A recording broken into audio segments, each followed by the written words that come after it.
नमस्कार, one TV news में आप सभी का स्वागत है। मैं हूं श्रेया आपके साथ। राष्ट्रपति डोनाल्ड ट्रंप ने तमाम अटकलों पर विराम लगाते हुए विभिन्न देशों पर लगाए जाने वाले रेसिप्रोकल टैरिफ की घोषणा कर दी है। उन्होंने सभी देशों से आयात पर 10% बेसलाइन के साथ टैरिफ की घोषणा करी है। अब हालांकि राष्ट्रपति ट्रंप ने भारत से आयातित कुछ चुनिंदा उत्पादों पर टैरिफ नीति में छूट देने का फैसला किया है, जिसमें से फार्मास्यूटिकल, सेमीकंडक्टर, तांबा और ऊर्जा उत्पाद शामिल हैं।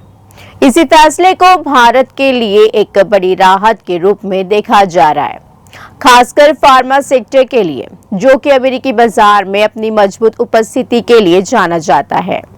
राष्ट्रपति ट्रंप ने अपनी टैरिफ पॉलिसी की घोषणा करते हुए ये कहा है कि भारत बहुत टफ है। पीएम मोदी का जिक्र करते हुए ट्रंप ने कहा है कि मोदी मेरे बहुत अच्छे दोस्त हैं। मैंने उन्हें कहा है कि आप हमारे साथ सही व्यवहार नहीं कर रहे।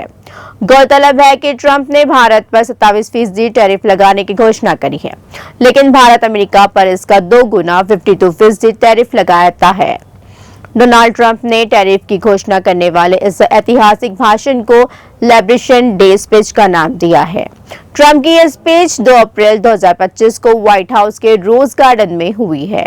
अपने भाषण में भारत का जिक्र करते हुए ट्रंप ने कहा है कि संयुक्त राज्य अमेरिका ने देशों से मोटरसाइकिलों पर केवल 2.4% शुल्क लेता है। इसी बीच थाईलैंड और अन्य देश बहुत ही अधिक दर वसूल कर रहे हैं, जैसे ही 60%, भारत 70% टैरिफ लेता है, वियतनाम 75% टैरिफ लेता है और अन्य देश इसमें भी अधिक दर वसूलते हैं।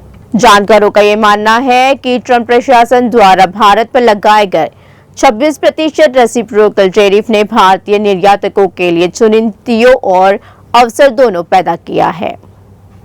अमेरिका ने भारत से आयातित दवाओं पर टैरिफ नहीं लगाने का फैसला इसलिए लिया है क्योंकि वह खुद इन दवाओं का बड़े पैमाने पर उत्पादन नहीं करता है।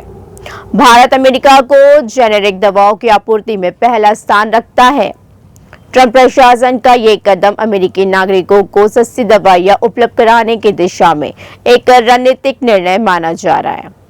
इसी फैसले से भारतीय फार्मा कंपनियों को अमेरिकी बाजार में अपनी स्थिति मजबूत करने का मौका मिलेगा। अमेरिका में दवाओं की कीमतें पहले से ही एक संवेदनशील मुद्दा रही है।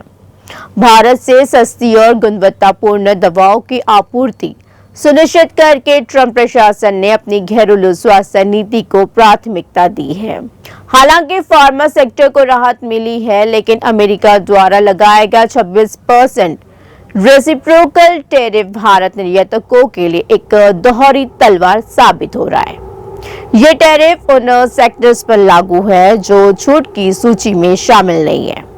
इससे भारतीय निर्यातकों को अमेरिकी बाजार में प्रतिस्पर्धा बनाए रखने में मुश्किलें आ सकती है। प्रभावित होने वाले निर्यातकों को नए बाजारों में पैर जमाने के लिए सरकारी सहायता की जरूरत होगी। विशेषज्ञों का सुझाव है कि सरकार को हैंड होल्डिंग नीति अपनानी चाहिए, जिसमें निर्यातकों को मार्केट एक्सेस, वित्तीय सहायता और तकनीकी संसाधन उपलब्ध कराए जाए। इसके अलावा जिन सेक्टर्स पर टैरिफ का असर पड़ रहा है, उनके लिए टैरिफ सब्सिडी पॉलिसी तैयार करने की मांग भी उठ रही है। अमेरिका का भारत के फार्मास्यूटिकल, सेमीकंडक्टर, तांबा और ऊर्जा उत्पादों पर टैरिफ न लगाने का फैसला दोनों देशों के लिए फायदेमंद साबित हो सकता है। जहां पर अमेरिकी नागरिकों को सस्ती दवाई मिलती रहेगी, तो वहीं पर भारत को अपने फार्मा सेक्टर की ताकत का लाभ उठाने का मौका मिलेगा। हालांकि रेसिप्रोकल टैरिफ के कारण अन्य सेक्टर्स पर पड़ने वाले दबाव को कम करने के लिए सरकार और निर्यातकों को मिलकर काम करना होगा। अमेरिका के इस टैरिफ फैसले को भारत पर तात्कालिक असर तो पड़ेगा, लेकिन लंबे समय में इसके प्रभाव को कम करने की संभावनाएं हैं। फार्मा सेक्टर पर टैरिफ न लगने से भारत की अर्थव्यवस्था को एक मजबूत आधार मिलेगा। इसके अलावा अगर भारतीय निर्यातक नए बाजार में अपनी पहुंच बढ़ाने में सफल होते हैं, तो अमेरिकी बाजार पर निर्भरता कम हो सकती है। खबरों में आज बस इतना ही। देखते रहिए वन टीवी न्यूज।